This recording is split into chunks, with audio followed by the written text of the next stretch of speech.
Les indices US rebondissent fortement en ce début de mois de septembre. Également aujourd'hui, on est donc le jeudi, donc 4 septembre. Est-ce que tout cela est un piège, justement un piège pour piéger les acheteurs avant le NFP et le taux de chômage demain? Donc on verra donc cela ensemble donc tout de suite sur le SP500, Nasdaq, DAX et CAC 40. Alors avant cela, j'ai fait un questionnaire pour savoir si vous étiez intéressé pour la création d'un groupe privé. Merci déjà, j'ai reçu plusieurs réponses. Donc merci à ceux qui l'ont déjà rempli. Le groupe privé, donc ça vous permet d'avoir des analyses, des conseils, formations et d'autres choses. Donc ça prend littéralement 30 secondes, il y a 3 questions, vous pouvez rester anonyme si vous le souhaitez.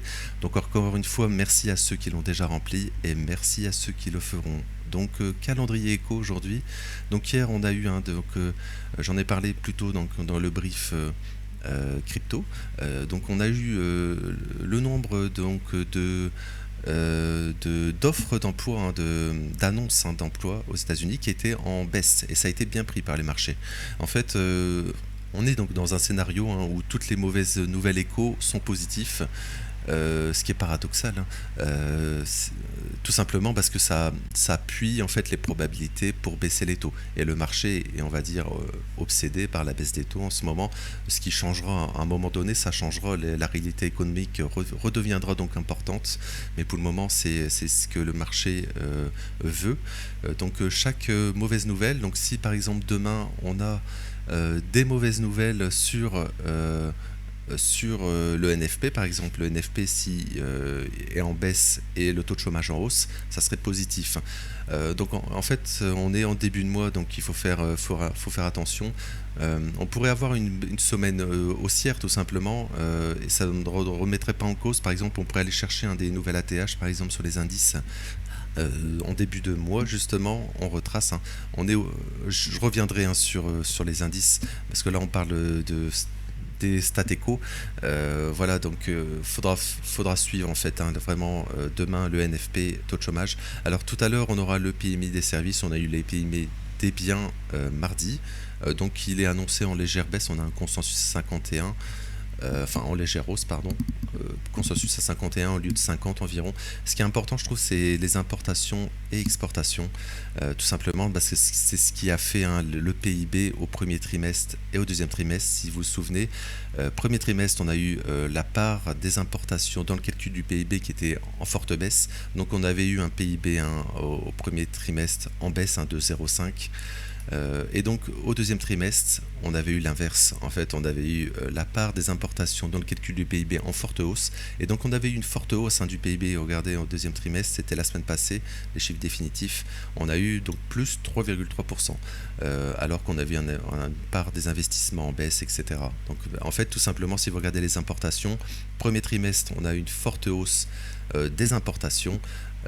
Alors pour rappel, le calcul du PIB, donc c'est la consommation plus les investissements, plus les dépenses publiques, plus entre parenthèses exportation moins importation. On déduit les importations du PIB, donc ça veut dire plus il y a d'importation, plus c'est mauvais pour le calcul du PIB. Voilà, donc si vous regardez les importations premier trimestre, elles étaient en forte hausse, deuxième trimestre en forte baisse, tout simplement parce qu'au 4 avril, souvenez-vous, devant la Maison Blanche, on avait eu le discours de Donald Trump avec son tableau sur les tarifs. Tout simplement, les entreprises sont pas bêtes, ils ont anticipé, donc ils ont fait des stocks. Donc ils ont stocké, ils ont importé finalement avant les tarifs, ce qui a fait exploser les importations aux États-Unis. Et donc inversement, après l'application, les tarifs à partir d'avril, on a eu une chute totale des importations. Donc tout cela, c'est temporaire. Donc on attend une petite hausse des importations parce que les entreprises devront restocker dès qu'ils auront déstocké leur stock. Ils devront restocker, donc réimporter, mais cette fois-ci avec des tarifs. Je le rappelle, en moyenne 18,6%. Donc on n'a pas de consensus. On n'a pas le consensus, mais on va dire, un forecast, donc un forecast qui est attendu un peu en hausse. Donc on reviendrait sur des niveaux, c'est cela, voilà. On reviendrait au-dessus de ces niveaux, on va dire. On reviendrait peut-être sur des niveaux de novembre, ici. Oui, donc légère hausse, donc ça sera important parce que juillet, c'est les chiffres de juillet. Juillet, c'est le premier mois du troisième trimestre. Voilà, maintenant on est en septembre, dernier mois du trimestre, mais là c'est les chiffres de juillet. Donc ça sera vraiment intéressant, hein. Importation, je ne vais pas revenir dessus. En fait, on sait surtout donc hausse des importations, c'est surtout dû donc à la baisse, hein, du dollar en baisse, qui permet donc à l'économie américaine d'être plus attractif, hein, les produits américains moins chers si on achète en euros, yens, francs suisses, etc. Voilà, voilà, fin de l'aparté, on va commencer sur le S&P, pardon. Donc le S&P, hein. Alors je vais passer avant sur l'indice, parce que l'indice a ouvert mardi, hein. Donc pour le moment, on rebondit. En fait, on crée un fair value gap ici, hein, comme ça. On rebondit, pour le moment, on est dedans. Alors c'est très intéressant parce qu'en fait, on ouvre le mois, je l'ai dit, hein, également hier, on ouvre le mois en gap baissier, hein, sur les indices US. On ouvre le mois et en fait on retrace à la hausse en début de mois. Donc on pourrait, hein, très bien, même si les chiffres par exemple sont mauvais, par exemple du NFP par exemple, enfin NFP taux de chômage, en fait on pourrait, hein, faire une semaine très haussière parce qu'on est en début de mois septembre, hein, lundi c'était le premier, donc on pourrait très bien aller continuer à la hausse et ensuite début de semaine prochaine par exemple aller chercher un nouvel ATH sur le S&P. Et je pense qu'il faudra faire extrêmement attention, hein, je le redis. Par exemple, sur le Nasdaq, on avait pris c'était ici, on avait pris des profits ici. Sur le Nasdaq, c'était le brief, hein, allez voir le brief, hein, pour vérifier, du 13 août. J'avais dit sur plusieurs assets, hein, S&P, Nasdaq, etc. Et donc, alors ça ne veut pas dire, hein, qu'on ne va pas faire un nouveau plus haut, c'est même l'inverse. Mais voilà, il faut prendre des profits sur des prises de plus haut, et surtout si on le fait en début de mois comme ici. Aujourd'hui, le mois de septembre est le dernier mois du troisième trimestre. On a un troisième trimestre en hausse, hein, si vous regardez juillet, on ouvre, on va à la hausse. Donc si on va chercher le plus haut du mois d'août, moi je pense qu'il faudra faire extrêmement attention à ne pas retracer justement en septembre. Donc un sell the news sur les taux d'intérêt, ça veut dire là on presse une baisse de taux d'intérêt, que ça serait positif, mais peut-être que ce sera un nouveau narratif tout simplement, qu'on baisse des taux, on fait la baisse des taux parce que l'économie commence à ralentir. Donc on a déjà, hein, l'emploi en fait, hein, l'emploi qui est mauvais déjà, le marché du travail aux États-Unis qui est mauvais. Voilà, il faudra voir, je pense qu'on aura un nouveau narratif, et je pense qu'on pourrait donc retracer. On a des niveaux à retracer, hein, sur le S&P, le Nasdaq aussi bien sûr, en weekly ici.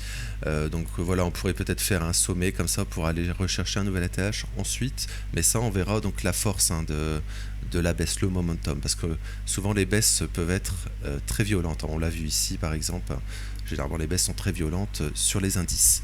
Voilà, donc faut faire vraiment attention. On peut vraiment donc continuer à la hausse, hein. On a toute cette zone ici aussi de fair value gap, près des ATH. Voilà, on pourrait donc pourquoi pas également retracer, hein, si voilà. Alors je regarde plus en détail ici. Alors je vais aller sous le futur, pardon. Voilà, parce que pour le moment, regardez le mois, on ouvre le mois. Alors lundi, on a retracé à la baisse, hein, sur le futur cette fois-ci. On n'est pas sur le SP, l'indice SP 500. On retrace à la baisse lundi, mardi. On ouvre le marché US. Le marché US, justement, mardi, hein, mardi après-midi, pour le moment, retrace à la hausse. Donc voilà, il faudra faire attention, hein, si en fonction des chiffres finalement de demain. Voilà, parce que pour le moment on est toujours en fait dans cette zone, hein, de fair value gap ici, en horaire. Donc il faut faire attention qu'on ne fasse pas justement juste un peu un comblement du gap ici, comble du gap dans ce fair value gap, hein, qu'on vient de voir en daily, et tout simplement faire une continuation baissière. En fait on a les deux scénarios possibles, donc il faut faire attention, et je pense que ça sera vraiment avec les stats éco. Voilà, parce qu'on a comblé, hein, même sur le Nasdaq ici. Regardez, on a vraiment comblé. Nasdaq est revenu un peu plus fort. En gros, on ouvre la semaine et le mois sur les indices, donc pas sur le futur, hein, sur les indices, hein, qui ouvrent l'après-midi. On va à la hausse. Il faut faire attention. On est revenu déjà dans ce fair value gap ici. Donc, il faut faire extrêmement attention que c'est pas en fait un piège pour tous les acheteurs de début de semaine. Et finalement, on va pricer donc les mauvais chiffres peut-être et aller plus bas ensuite. Voilà, il faut faire vraiment attention, hein, pour le moment, c'est assez compliqué. Je pense toujours qu'on peut faire un nouvel ATH, hein, sur le SP500 par exemple. Et même le Nasdaq, si le Nasdaq redevient plus fort, voilà, il y a tous ces niveaux à aller chercher. Voilà, donc je pense qu'on peut toujours aller, hein, surtout qu'on est en début de mois. Si on fait ça en début de mois, on va dire c'est positif pour prendre des profits tout simplement sur les indices US. Donc on va enchaîner. Donc on en reparlera demain des Stateco. Également Stateco, hein, je le redis, j'ai fait une vidéo dessus. Voilà, elle va apparaître en début de vidéo en haut à droite de votre écran. Donc c'est Stateco de la semaine passée et de cette semaine. Voilà. Je reviens donc sur les indices européens. Donc on a eu une accélération à la baisse, hein, pour le moment on consolide. Donc il faut faire attention, hein, qu'on ne fasse pas cela. Manipulation ici et une continuation haussière et prendre tous ces stops ici sur le DAX, hein, on est sur le DAX. Il faut faire attention et je pense que ça dépendra vraiment donc des indices US, hein. Si les indices US donc continuent leur rebond, ce qui est vraiment possible, hein, parce que regardez on a pris, hein, les stops ici. Donc c'était mardi. Attendez, je vais voir sur, voilà, ici. Oui. Donc on avait pris les stops déjà sur le Nasdaq. On l'avait pas fait sur les S&P, hein. Ouais, on l'avait pas fait. Donc il faut faire attention, peut-être qu'on juste consolide comme ça et on va chercher encore une fois les plus hauts donc, du mois passé et faire attention de ne pas se faire rejeter parce qu'on serait sur une zone de distribution ici sur les indices US. Voilà, mais je reviens sur le DAX. Donc le DAX, hein, on pourrait également en réintégrer en fait, on va dire, cette zone et aller chercher finalement s'il y a une accélération sur les indices européens parce que les indices européens sont devenus plus faibles, hein. Ça j'en ai parlé déjà plusieurs fois, sont plus faibles donc voilà, faut faire attention, hein, à très court terme par exemple pour aujourd'hui. On a cette zone, hein, maintenant en Fair Value Gap Daily qui a été créée. Voilà, ici, il faut faire attention de ne pas revenir dedans, ce qui pourrait permettre peut-être aux indices, hein, US d'aller un peu plus haut et ensuite pas faire une continuation baissière. Là, ça serait le pire scénario finalement. Respecter les Fair Value Gap baissiers et là on pourrait avoir une continuation baissière. Mais si on réintègre la zone et qu'ensuite on rebondit, qu'on fait un fake, hein, ici on fait un fake move pour aller plus haut, voilà, ça voudrait dire qu'on va sur des ATH sur les indices US. Donc je vais terminer par le CAC 40. CAC 40 qui a été cherché hier, voilà, je reviens en 4 heures ici. C'était pas hier, c'était mardi. Donc mardi, on en avait parlé qu'on pouvait avoir un rebond ici justement. Pour le moment, c'est le cas. Voilà, pour le moment, on ne crée pas de fair value gap, hein. En fait, pour le moment, voilà, on fait cela. On pourrait donc continuer à rebondir, ce qui correspondrait donc au marché US, hein. Marché US qui continue à rebondir. Voilà, mais pour le moment, pas grand-chose, hein, finalement. On est en tendance baissière, on pourrait réintégrer, on va dire, ce fair value gap ici, si en cas de continuation haussière, en fonction du marché US justement. Voilà, et en fait hier il ne s'est pas passé grand chose, on a juste rebondi un petit peu. Pour le moment on consolide, ce qui est positif, hein. On garde, on va dire, ce fair value gap 1 heure, donc théoriquement on pourrait envoyer plus haut. Alors il faut faire attention parce que pour le moment on retrace, hein. Si je retourne sur les indices, pour le moment on retrace un petit peu, donc il faut faire attention. Voilà, qu'on ne retrace pas non plus regardez sur le DAX. Alors en fait on retrace mais c'est positif, c'est en début de séance, ça veut dire qu'on ouvre en gap haussier ici sur le DAX et on retrace à la baisse dans le fair value gap ici. Donc théoriquement c'est très positif ce qu'on fait. Ça veut dire qu'on ouvre ce jeudi à la baisse, enfin en gap haussier, mais on retrace à la baisse en début de séance parce qu'il est toujours très tôt, hein. Je fais des briefs assez tôt justement pour que vous ayez les niveaux également assez tôt, hein, avant l'ouverture notamment. Ou avant de travailler aussi bien sûr. On pourrait donc avoir une continuation haussière, hein, largement, parce que tout simplement on retrace en début de séance à la baisse après un gap haussier, donc on pourrait vraiment faire une continuation haussière sur le DAX et donc théoriquement sur le CAC 40 aussi, hein, on pourrait aller, pourquoi pas ouvrir, aller retravailler cette zone en début de séance en baisse et pour ensuite aller un peu plus haut sur le CAC 40. Voilà, je vais m'arrêter là pour aujourd'hui. N'oubliez pas donc le questionnaire en description. Il y a également le lien du Discord aussi en description. Donc pour le questionnaire, encore une fois, merci à ceux qui l'ont rempli. Merci à ceux qui le feront. Je vais vous souhaiter donc une bonne matinée, une belle journée et merci.